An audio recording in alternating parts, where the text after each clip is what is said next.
زما غوندې بې لارې کا خدایا د کابل جنګونه ورکه من راوله. په ښار کې باران و، هوا درنه وه، په زړه مې د تګ غوښتنه کوله. کیمره مې واخیسته، نوې کمره، د کابل د غرونو په لور وخوځېدم. هر ګام سره هوا سړه کېده او ښار شاته پاته کېدو.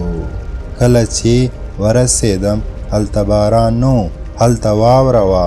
ساړه مې تر هډوکو ورسېدل، لاسونه مې رپېدل، خو سترګې مې نه ستړې کېدې. غرونو یو عجیبه کیفیت جوړ کړی و او داسې سکون چې یوازې هلته موندل کېږي. موږ په واوره کې ډېر وګرځېدو. کله چې راکوزېدو ښار لا هم باران و، خو زه بدل شوی وم، ځکه ما ولیدل په یوه ښار کې 2 موسمونه و او په یوه سفر کې 100 خاطرې. الله ما را کفایت می کند و او وکیل خوبی است. ابدی است. هر کس بر خداوند توکل کند او برایش کافی است.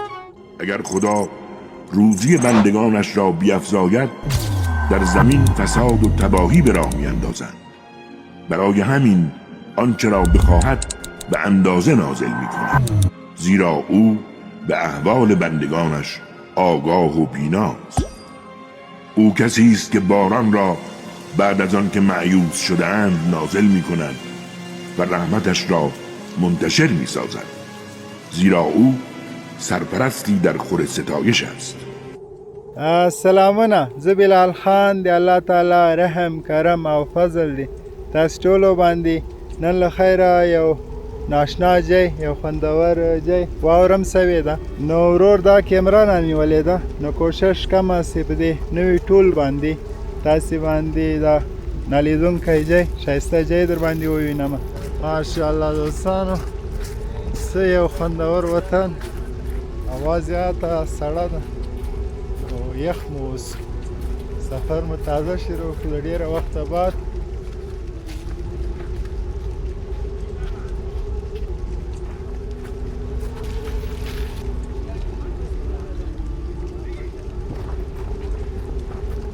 دلته 2-3 ورځې مسلسل واوره وه، نو واوره زیاته سوې ده. تاسې وینئ سړکونه ده له واورو ډک.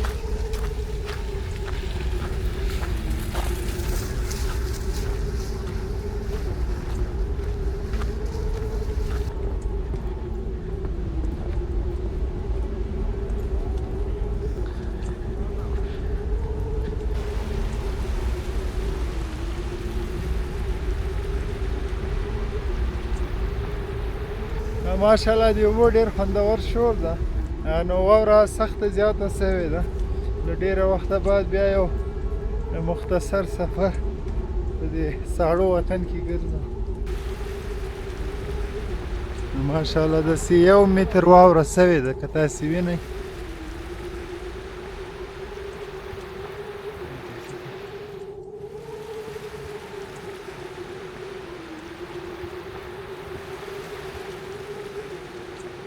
واورې ته وګورئ، 1 سبق واوره ده، یعنی 1 متر.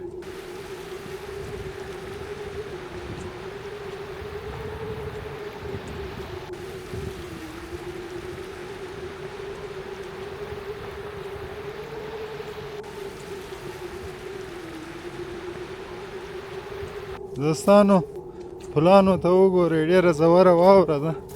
نو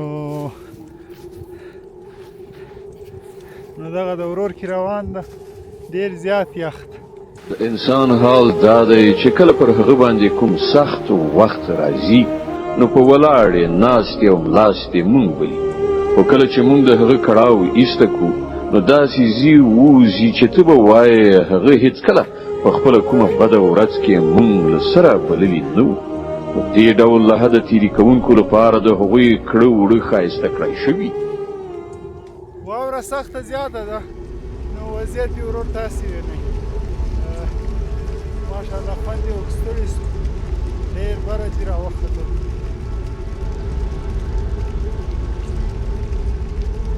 د غرو لمنو ته خیزو لاره څه ناسې سخته ده ځکه واوره زیاته شوې ده نو انشاءالله بره ځو د بره چې دا ځای ښه ښکارېږي ډرون مې نه ده راوړی ډرون مې خراب شوی ده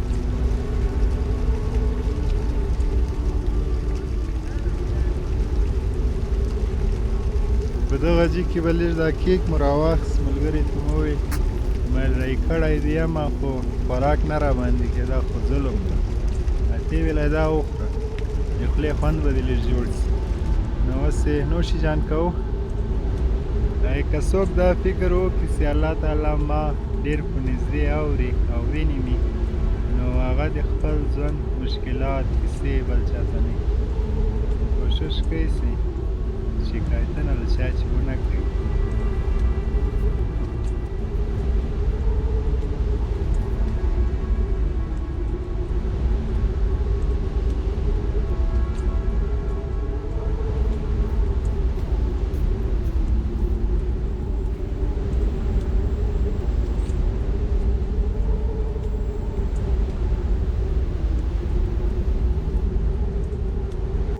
کتونکو لاره ډېره زیاته سخته ده نو هوا ډېره زیاته یخه شوه دلته انشاءالله کوشش کو چې په خیر سره کته شو نو مخکې چې راختلو سخته و خو بیا هم کته کېده اسانه ده خو غر ده انشاءالله خپل کوشش کو دا ډېر شوی ځای ده نو یا الله یا الله وای نن مریض هم وم نن مې طبیعت هم خراب و نو بس نصیب دلته ورالو تاسې باندې هم دا ځای هم ولید نو انشاءالله دغسې پې ورکته کېږو چې نور به څه خاص ووینو یا الله عجیبه غوندې دنیا ده نه زما ده او نه ستا ده روغ رنځور پکې پیدا شي څوک فقیر شي څوک پاچا شي پچا غم پچا خادي شي څوک حیران دي لیونی شي تا د پاک الله رضا ده نه زما ده او نه ستا ده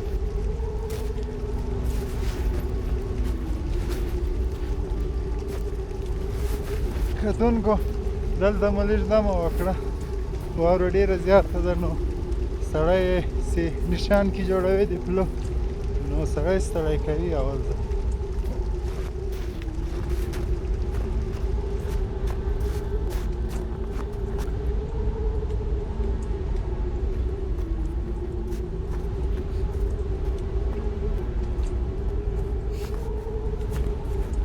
کتونکو راکته سو نو اوس په دې دره کې ګرځو ډېره خوندوره لاره ده نو انشاءالله تاسې وینئ واوره ډېره سوې ده دې خواته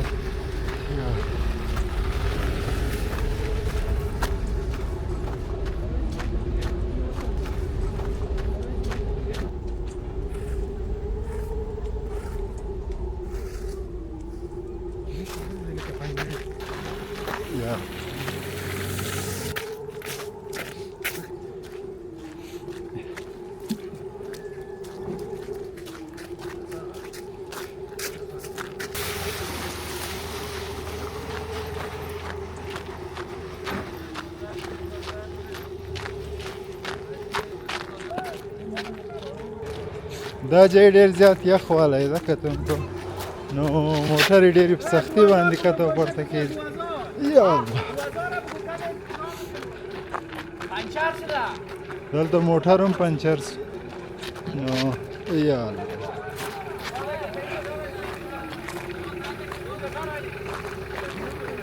زموږ زمری دغه د وړال ده نو کتونکو دا و د نن ورځې سفر خدای دې وکړي ساعت مو راسره تېر شوی انشاءالله په بل سفر کې بیا د وطن په یو ښایسته ځای کې د تاسې په درانه چوپړ کې حاضرېږم اوس مو په لوی جل جلاله سپارم خدای په امان